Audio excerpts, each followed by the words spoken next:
What's good, y'all? Welcome to my review for this week's episode of JoJo's Bizarre Adventures. Diamond is Unbreakable. This episode was fucking phenomenal, and the Saiyan hair has made its triumphant return with my man Koichi. I am so glad the Saiyan hair is back, or semi-Saiyan hair, where his hair is all up. I am glad that it has made its triumphant return once again, because I absolutely love the hair. I absolutely love when it's up there. I think it looks badass in my personal opinion. So, yeah, there's not much more I can say. Enough. No, let's jibber jab. This was amazing. I'm loving Koichi, man. Koichi is such an amazing character, man. I cannot get enough of Koichi. Anyway, enough jibber jabber. Let us get into this week's episode of JoJo's Bizarre Adventures. Diamond is Unbreakable. So we start this episode off. We got right the explosion happens, we see a little bit of it doesn't really blow out the windows or nothing, just really just kills the shop owner. Koichi and Jotaro, they're both fine. So now they're pretty just kind of looking around their surroundings. They think that the bomb is dead. Koichi wants to go over there and run after Kira, catch him, get back the jacket. Jotaro tells him, just let him go. He's like, what? But why? He's a massive serial killer on the loose. We can't just let him go. He's like, careful now, Koichi. We have to think this strategically. I won't lie. Going into there and getting a look at that jacket, getting the name tag, and the name tag would have been a big help. But hey, just look at the jacket, narrow down our search big time. So then they go through our measurements, he's between this height, and that he's between 25 and 35, and if he was married, he wouldn't need to come here to fix a button, which, okay. I mean, favorite, it was, I guess, Japan, whatever, man. Because if you had a wife, maybe she knew how to sew, and then, he wouldn't need to come here to a tailor shop. They also say that he's definitely not your typical office worker, knowing how expensive that jacket look, and different types of fabric are used. It does seem like he wears designer clothing, and so this narrows down their sort of big time to where they can probably find Yoshigaki Kira. But they're about to leave, but they still have that feeling that the bomb, which we know is what was it called? The sand's name is slipping my mind right now. It'll probably come back to me later on in the video. Anyway, so this new stand he got there, which is pretty much just like a running bomb. It's literally like a moving bomb. It's like a bomb car, whatever you want to call it. It's really cool, and I love how it says over here. I love the bomb talks. I find that hilarious. It's like over here. So Koichi isn't kind of he's like why can't you let me go? I could get there right now. Reverb is so much has matured so much. Jotaro doesn't trust me, and I'm like, Koichi, I think you better listen to Jotaro on this one, man. I think you better listen to Jotaro on this one. So they're about to go leave, but Jotaro still has this feeling that the bomb is still out there, that the bomb stand is still out there, as the fact that if he doesn't seem like the type of killer that just kills the shopkeeper and runs. He doesn't want to leave evidence, so he's going to also try and kill Jotaro and Koichi as well, so that they can get rid of all evidence to lead him here. So they're making their way down to the door, and Jotaro tells Koichi that observing isn't just looking around, it's scrutinizing every little thing. It's not just listening, it's concentrating. And if you don't follow these, and we get this really close zoom in on his eye with different colors, he says, you'll die in this room. Which, man, I love Jotaro. And then we see Kira. He's still sitting behind the window, kind of hiding there. He's like, anybody who gets near Yoshigaki Kira will die. My stand will make sure that it won't step down until its mission is complete. I might have gotten my details right, but we see that the stand, yes, it's still there, comes up from underneath these shoes, gets on Koichi's face, his hand is bleeding a little bit, his face is bleeding. Jotaro calls upon Star Platinum. We get the auras, the oh so good auras. Man, I love every time he does that. I love that shit. So, after that, the sand comes right back up. It doesn't have a scratch, and he's like, alright, I'm gonna finish you off. And he calls upon the world. and he grabs the stand. He's like, I'm going to finish you once and for all. And then he puts it in the air. Star Platinum just starts wailing on it. The aura just starts wailing on the thing, slams it into the ground. Still nothing. This stand ain't going down. Like, there's not even a single scratch on this thing. Which I guess Araki is kind of like, not even following his own things, because he said that Star Platinum could only use the world for like a second. But here, it looks like he can use the world for as long as he pleases. Almost, it seems like he can use as long as Dio could, or as long as he did at the end of Stardust Crusader. So, I don't know, maybe just some trading off screen he has, and he can use the world for as long as he pleases. I don't know. Whatever the case may be, whatever. So, oh man, I love this. As I was saying, so the stand keeps going out there. It's about to go out at them again, and we notice that actually Koichi notices that Jotaro's hands are bleeding. His knuckles are bleeding because he's been hitting it. Because Star Platinum has been hitting it so hard and for so long that his knuckles are starting to bleed a little bit. And so, Heart Attack. That's what the stand was called, Heart Attack. Which is actually a pretty fitting name for this stand. This bomb. Killer Queen or Deadly Queen, whichever you prefer, for Kira's main stand. For his sub stand, Heart Attack. And Araki, I see you, man. I see you, Araki. I see you. Anyway, so I don't know if that was a name change too, if that's some music reference that I'm unaware of. If you guys know, tell me down below if that's a name change. Tell me what the original name was. Also, apparently, there was also a couple other changes, like Reverb was originally Echo in the Japanese, and Shining Diamond was Crazy Diamond.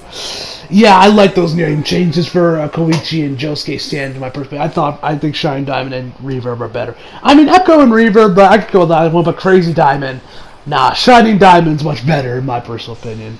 Anyway, back to JoJo. So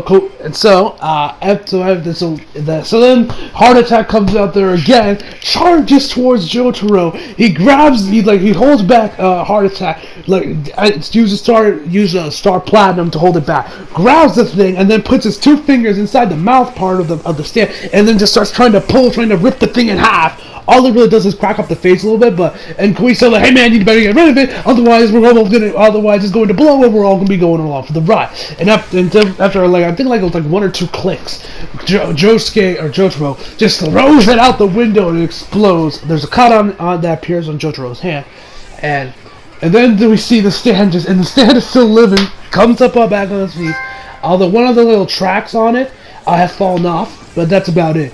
And then it says, over here! Or it was either that or look over here! I love the fact that stand does that. Anyway. So after that, so then the stand comes charged, and I love what Jotaro says, like, good freaking grief. At this rate, my confidence will break faster than it before this thing does. He's like, Koichi's like, Mr. Jotaro, we have to get out of here, we have to destroy things. He's like, I'm going to stand back, Koichi. I'm going to destroy this alarm clock from hell. I like to call it alarm clock from hell. Nice job over there, Viz. Anyway, so this episode's fucking amazing, guys. So the stand comes right back in there, and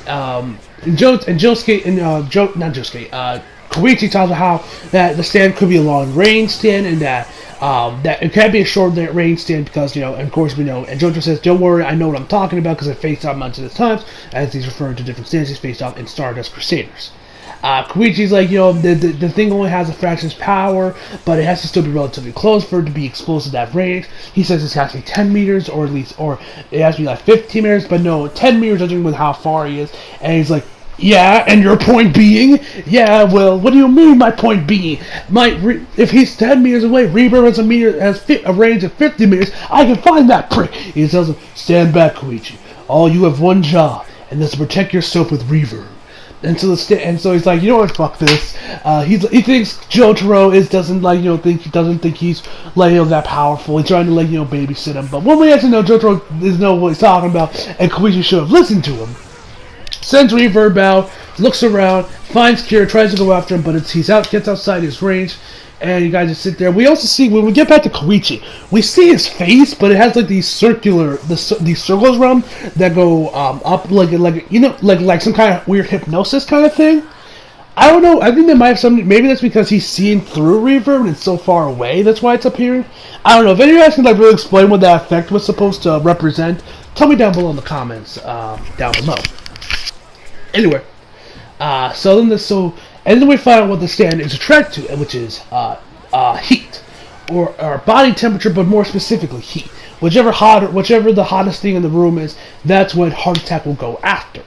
And so because of Koichi's frustration, and of course he's using a stand, Reverb, and Heart Attack makes a beeline towards Koichi, charges right towards him. He tells him, and Jotaro tells him, use Reverb to protect you. Stopping time right now will be pointless. And he tells him, I sent Reverb out 15 minutes late for the killer. I'm sorry, I didn't listen.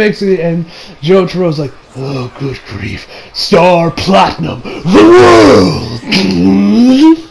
I love it every time Jotaro uses the world, man. I love that. Anyway, so then he grabs this piece of wood, grabs another piece of wood, has Star Platinum hit it a couple times trying to start a fire, which it manages to do. It tells him, and then it starts. And it tells to resume time, and so then it makes a beeline towards Jotaro, which he explains why it happened. He went after the shopkeeper first because of course he was drinking coffee or tea, whichever was. And of course, no, tea or coffee is fucking hot. So of course it went for that one first, and then made its way over to Koichi and Jotaro. So just made its way towards Jotaro, and he gets out of the way. But then the bomb explodes, and then it hits Jotaro like his whole body's filled up with holes from the explosion, and he's sent into this crate, and is there lying lifeless. He's not dead, as far as we know. Hopefully, he's not completely dead. But so he's kind of sitting there, and Koichi's like, "No, Mr. Jotaro!" So after that, Koichi goes over. He's like, "Oh my God, no, Mr. Jotaro! It's all my fault." And then when we get a close up on Jotaro, you can actually tell that there was actually a lot more detail put into it with the still shot. Jotaro. The same thing happened with Kira when we saw him earlier on the episode when he was still behind the door. It was like, whoever comes after Yoshigaki Kira will be destroyed. That scene. It kind of reminded me of that, where it has some actually, excuse me, where had a lot more detail put into it, which that's probably where they're like, okay, let's put most of the budget right here in these still frames right here. It looked a lot more like Araki's original art style, with there's a lot more detail in it. It kind of reminded me how the art style Part 5 kind of looks a little bit, but not as dark. Part 5, that's gonna be interesting when I see that one, because I've seen some screenshots here and there, and I don't know how I feel about that art style. I feel like it's just a way too dark. There's the lines are a little too thick for my liking, but I don't know. I have to watch it in motion and actually see it and watch the episodes for me to fully judge what I think of the new art style for Part 5. We'll have to wait and see. Granted, this was more of the transitional period for Araki between the super buff sides of Part 3 and the more slimmer designs that we see in all the future parts of JoJo. This is kind of the little transitional period for Araki, where we're still trying to master what this new art style is going to do for it. Anyway, enough of the history lesson about JoJo. So he grabs Jotaro, starts trying to get him out of here, and he said, I love the little phrases Heart Attack says, and so this time it's like, that was not the sensation of exploding human flesh over here, and goes chasing after Jotaro and Koichi. So Koichi's dragging Jotaro, trying to get him out of there. He's like, shit, this stand is too strong, and he's like, they lose the lights, turns them all on, and the lights turn on, and then we see Heart Attack climb up the wall and take out the lights, which confirms what Jotaro said earlier about to Koichi, that it's attracted to whatever the hottest whichever thermal energy sources, whichever one has the highest temperature. Heart Attack goes, so it starts attacking the lights. Koichi's trying to get him out there. He gets him over to the kitchen, where and so he's like, oh right, the kitchen! Now there's a lock, so I can create a fire with this. So he turns on the stove, but it's an electric stove, so it's not gonna work. And then the oven's like that too. Sees a kettle, throws it, but there's nothing in it. So I'm like, And so he turns it off, and then Kira comes in and he's like, over. He tells him, get over here. He legit says, get over here, like it's Mortal Kombat. That's damn time. Then we get to now my favorite part of the episode. Koichi going Super Saiyan again. I love this. He's like, oh shit, what am I gonna do? And then he's like, wait, calm down. Wait a minute, you are, and he says, and then he starts ranting, telling like, yo, you are, that Kira is a stain on human race, so why should I give you the pleasure of watching me squirm and beg for mercy? Shouldn't the roles be reversed? And then his hair stands up. Like I said, this is why I say it's like Saiyan-esque hair, because his hair stands up. And I love the design of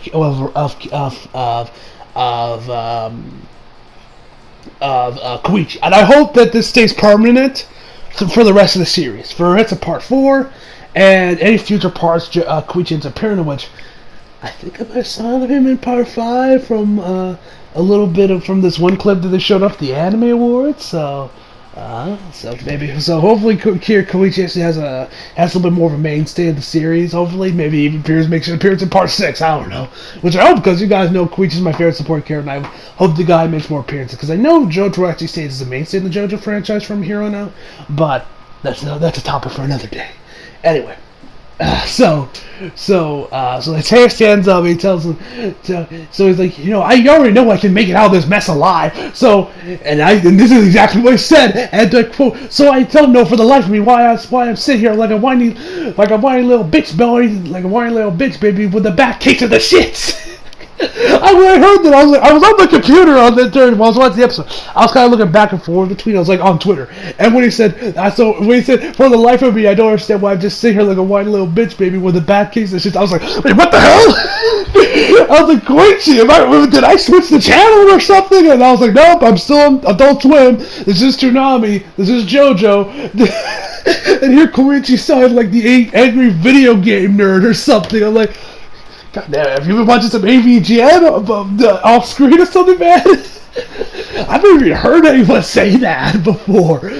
So props to the guys at Viz. They're creative, unless that was the exact same in the sub. But whichever the case may be, I love that line. That line was absolutely fantastic. I love that's going to go down as one of my favorite Koichi modes.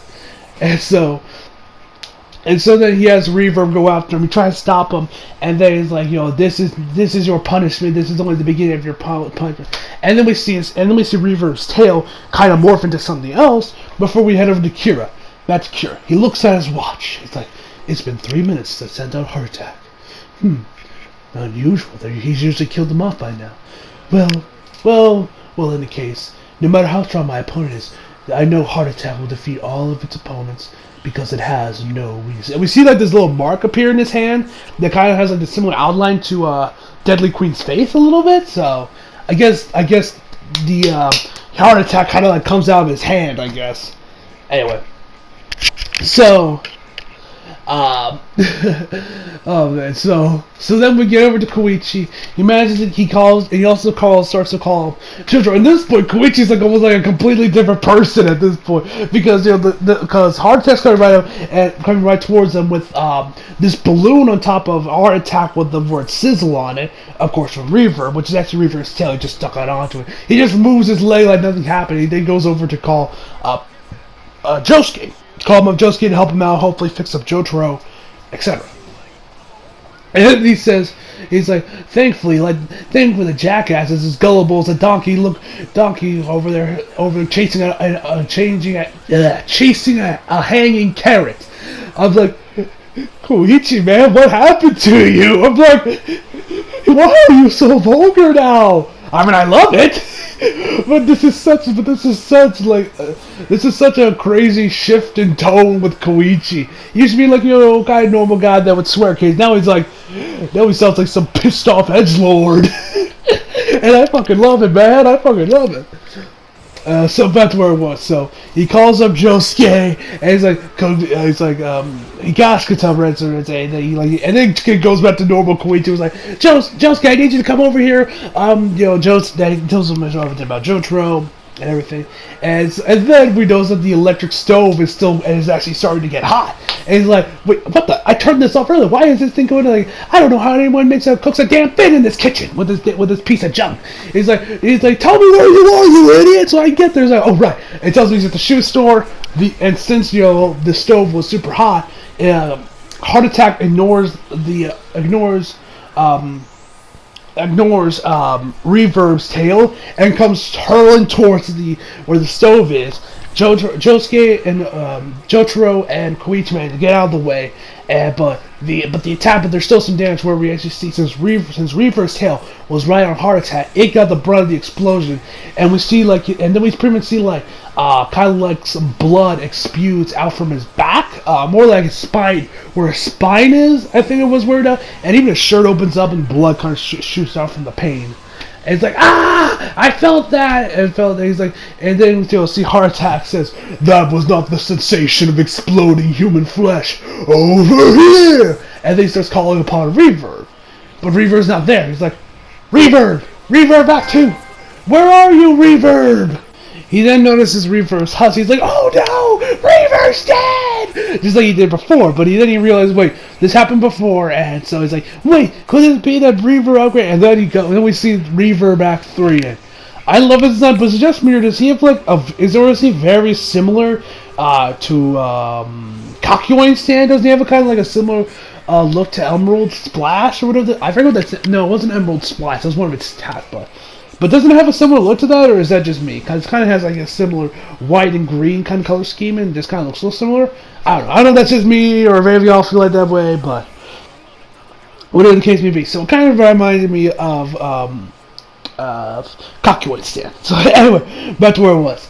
And so we see it coming out, and it's like this cool band, and then comes by Koichi, and we actually see that this stand actually talks, just like Heart Attack does, but this time it's instead of like a few fixed phrase like over here or cut over here or that was not the sensation of exploding human flesh over here. Like, I love his stand, man. I love that stand. Anyway, so back to where it was. He comes over to Koichi and he's like, oh man, Reverb, you look so different now. He's like, yes, hello there, Master Koichi. I am awaiting your orders. And so Heart Attack's charging right towards. He's like, I require you guys. You need to protect us from that. Just protect us from harming. And then Reverb doesn't do anything. It's like, please protect us from harm, Mr. Reverb, sir. He's like, and then he goes over. And he's like, okay. He's like, command require. And then charges over. He says, 3 splash. And oh my god, I love the OST here. Like, if any of y'all know what song played from the Diamond is Unbreakable OST from here. From this scene right here, tell me down below in the comment section below, because I really want to, because I love this song. So he does like this little thing with his hand, some kanji pops up, don't know what it says, they didn't tell you, and then he just says 3 freeze, and then hits him with a flurry of punches. But unlike Star Platinum, he actually left a couple dents in this thing. Now, granted, that could have been from other attacks, or maybe some of JoJo's attacks are finally leaving some dents on, or maybe it's just from all the crashing he's done from it. But I noticed there was a lot more dents on it when we had this close-up look of Heart Attack, which also was a little bit more detailed as well, like the scenes with Kira and Jotaro earlier on in the episode. And then he still gets, I love this one scene right here. Right when Rever's about to go and protecting, he teleports almost, but he was just super fast. Right from Koichi, a huge gust of wind appears, sends him flying back. He's like, oh man, Reverb, compare this to me. Reverb's 1 and 2 were like Geratomic turtles, it was Jera something turtles. Anyway, they were as slow as turtles. So that's what it was. So. Then Reverb gets hit with Heart Attack, is sent flying, and then Reverb's like, all right, I'm done, I'm out, deuces, GG Koichi, I'm out, bye. It tells him, that he's that this adversary is too tough because it possesses Herculean strength. It's time for us to face the music. We're shit out of luck, but it's for some reason Reverb spells out shit as SHIT. For some reason, I do not know why. But after that, Koichi comes after that, but he's like, and he starts arguing with Reverb, like, oh, but I told you to protect us, why aren't you protecting us? He tells, like, that's already been done. They start arguing, he thinks he's malfunctioning, but then we see, once they get closer and closer and closer to Koichi, we see that that heart attack just sinks into the floor and is right underneath the concrete, and then sinks again where it's even deeper in the concrete and can barely move. And then we get back to Kira. He checks his watch, and he's like, what is taking this scrimmage? Why is this scrimmage lasting so long? A heart attack usually goes in for the kill by now. And he's like at this coffee shop enjoying his drink. But then as we know, what happens when your stands get hit or they take significant damage, you feel it too. We know that we've seen this before in part 3. So then it happens here where Kira's left hand pretty much hits against the cup, breaks it completely. He's like, ugh. He starts looking around, and he's like, and then one of the waiters is like, oh, sir, are you okay? Is there anything else I can help you? He's like, no, I'm fine. Just hand me the check, and please, let me pay for the cup. And he's like, I'm in a little bit of I got something that requires my attention, so make it quick. And so then he goes in there and tries to open his law. He says, this indentation, why does my arm weigh a ton? And then he couldn't get the money up, or he almost did. But then his entire hand sinks down, breaks the entire table in half. He's like, oh my god, oh my lord, sir, are you okay? He's like, yeah, I'm fine. And then he picks up his hand again. He's like, here, let me see, sir. He's like, god damn, why's my arm weigh so much? And then his arm sinks again. It takes half the dude's clothes with him. He's like, oh, I'm sorry, sir. It wasn't something I said. He's like, what's going on here? And so they manage to get his arm back. He's holding it up. He's like, and you can see he's like visibly sweating a bit too. He's like, what's going on over there? I have to go back. I got to go back to the shoe store and fetch hard hat myself. Shit. And that is where the episode ends. So overall, this episode was fucking phenomenal, guys. I love this week's episode of Diamonds Unbreakable. 10 out of 10 is my final for hype as hell for next week. Curious what's going to go down. And so yeah, so hope y'all enjoyed the video. Leave a like if you did, subscribe if you're new. Follow me on Instagram and Twitter. Links down in the description box below. And as always, come back for more. See you guys next time.